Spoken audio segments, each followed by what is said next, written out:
First of all, you are an artist. And yes. You came from an artist family. And so you love Giacometti, but what impressed you most of this greatest artist? And maybe the aesthetic of the line of his art, or the process? Everything. The art, his art to me it's at once old and new. It's at once alive and dead.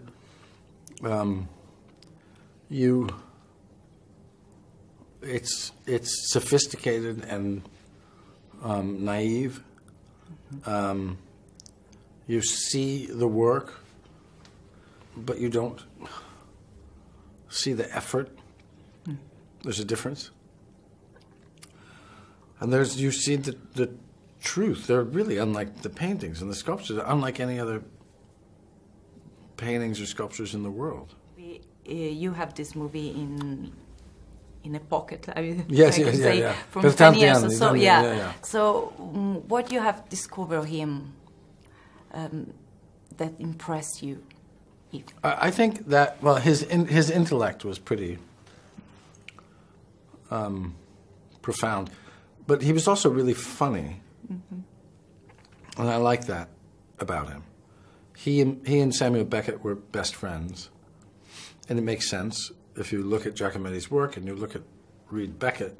It all makes perfect sense. And the fact that he did the tree for the production of the second production, I believe, of Waiting for Godot, it makes perfect sense. And there's a great story about them making this tree. And do you know the image what I'm talking about? So there's one thing on the set, right, of Waiting for Godot, and it's this tree. So Giacometti makes this tree, and there's a photograph of them in Giacometti's studio with the tree together. And they're making this tree, and they keep making it, and eventually the director says, "Is the tree ready?" And they're like, "Well, I'm still working on it. Is the tree ready? Is the tree ready? Is the tree ready? We have to open, like we need the tree. Is it finished?" And they both look at the tree and they go, "We don't know." It's fantastic. It's ridiculous. It's ridiculous. It's comic. It is Waiting for Godot. It's the same thing. And they were so much the same person. That's a really, really interesting artist to me, is the person who goes, "I don't know." The movie show the conflict inside Giacometti between his search of perfection and his disappointment because he can arrive to the perfection. So, to be an artist is a curse or a blessing? Both. Both.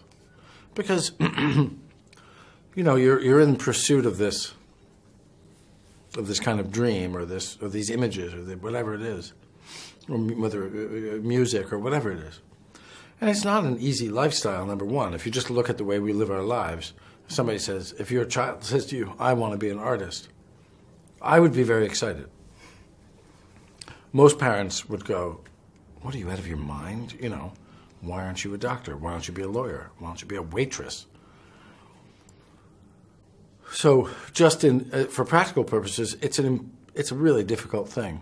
And then you have to be good. You have to have a certain talent.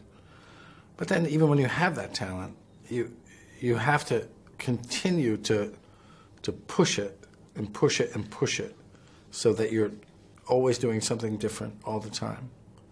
And so as you go through and sometimes by doing something different, it means that you have to keep doing the same thing in order to create something different.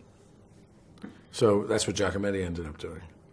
So it is, in that way, it is, I suppose, a curse. Because you have to keep making it better.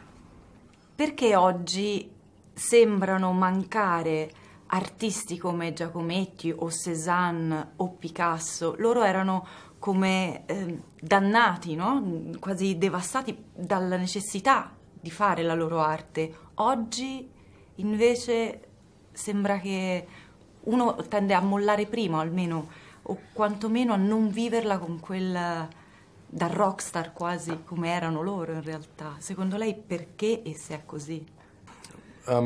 Photography, television, that's why. I think images. I think the world became flatter visually. You know, I went to the art fair yesterday in Bologna, and so much of it was flat. The paintings were flat. There were lots of photographs. There was a flatness to it. And the things that I kept being drawn to, and it's my generation, were the sort of older things, like a beautiful, like Morandi pencil drawing. And, you know, I saw it like from 100 yards away. That was really interesting to me because the hand was involved. I'm not saying photography isn't, I love photography, but I think the world has just become flatter because of it. Like that. Do you know what I mean? That's where we get everything. That's where we're getting everything.